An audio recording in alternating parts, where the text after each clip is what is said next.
আমি এখন যেখানে দাঁড়িয়ে আছি এটা বাংলাদেশের গোপালগঞ্জের ভিতরেই কোটালীপাড়ার মাদারবাড়ি গ্রামে। তো মাদারবাড়ি গ্রামে আসার উদ্দেশ্য আপনাদের নিয়ে এখানে আজকে বেড়াবো, দেখি কেমন লাগে। আমার কাছে তো সুন্দর একটা ছোট্ট গ্রাম মনে হয়েছে, যদিও ছোট গ্রাম না, অনেক বড় গ্রাম। তারপরও চেষ্টা করছি আপনাদের নিয়ে মোটামুটি গ্রামটা দেখাবার জন্যে। চলুন আমার সঙ্গেই থাকুন, দেখি গ্রামটা কেমন লাগে।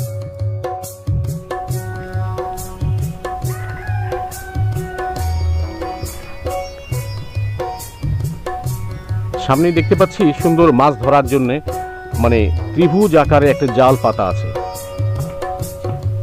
অবশ্যই জালে অনেকে মাছ ধরে এবং মাছ পাওয়া যায়, তবে নিচে একটা খালের মধ্যে জাল ধরা। আর একটা ছোট্ট শাকও দেখতে পাচ্ছি। তো শাকতে অবশ্য আমার বার হওয়ার খুব একটা অভিজ্ঞতা নাই, তারপরও চেষ্টা করছি আপনাদের নিয়ে শাকটা দেখাতে কেমন লাগে। বাহ, সুন্দর। যদি কখনো সময় আসেন বাংলাদেশের গ্রামে একবার ঘুরে যান। এমনিতেই আমরা সবাই কোনো না কোনো গ্রামেই জন্ম হয়েছি, কোনো না কোনো গ্রামে বড় হয়েছি, কিন্তু তারপরেও গ্রামে অনেকেই আমরা আসি না। তাদের অনুরোধ করব মাঝে মাঝে গ্রামে বেড়াতে আসেন, ভালো লাগবে।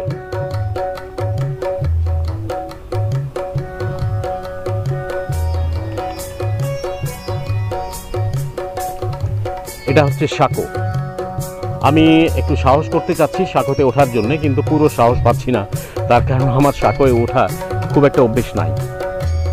তো চলুন আমরা আরো অন্যদিকে যাই।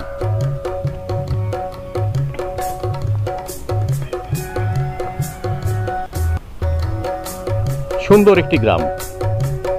আর এমনি বাংলাদেশ তো মোটামুটি গ্রাম ভিত্তিক দেশ। তো যদি কখনো সময় পান একটু গ্রামে বেড়াতে চলে এসেন, খুব খারাপ লাগবে না। আমার তো আজকে মোটেই খারাপ লাগছে না।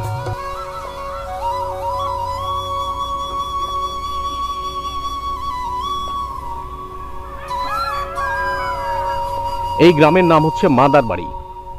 মাদারবাড়ি কেন নাম হয়েছে তা অবশ্য আমার জানা নেই, কিন্তু আমার তো ভালো লাগছে। মাদারবাড়ি মানে মাতৃঘর। তো কেন হয়েছে তা বিষয়ে আমি জানি না, কিন্তু তবুও চেষ্টা করছি যে আপনাদের জানাবার জন্য যেটা মাদারবাড়ি কেন। দেখি সামনে যদি কাউকে পাওয়া যায় তাহলে তার সঙ্গে আলাপ করে দেখব।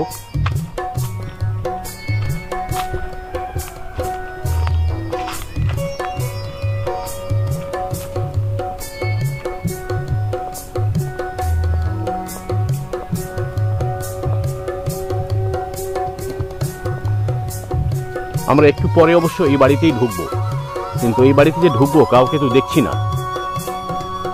তারপরেও চেষ্টা করবো এই বাড়িতে আপনাদের ঢুকে দেখাবার জন্য কেমন লাগে।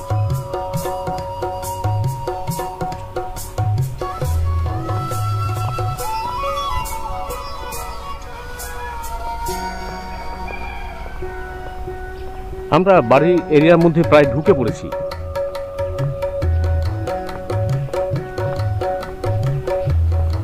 দেখুন, খুব খারাপও লাগছে না।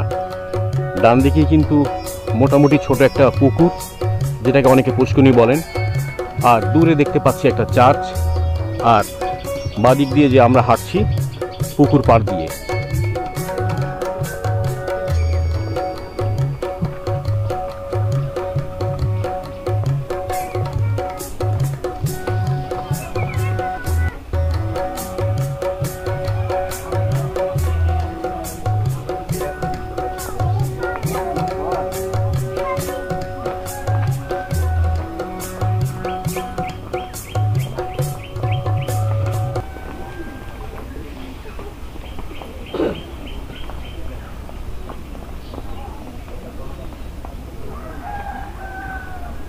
তো আমরা এখন মাদারবাড়ি একটা গ্রামে ঢুকলাম। মাদারবাড়ি গ্রামে ঢুকে আমরা এই বাড়িতেই এখন একটু কিছুক্ষণ সময় আমরা সময় অতিবাহিত করব। তো আমার সঙ্গেই থাকুন, খারাপ লাগবে না। পরবর্তী ভিডিওতে আমি আরেকটা গ্রামে আপনাদের নিয়ে যাব, ততক্ষণ আমার সঙ্গেই থাকুন।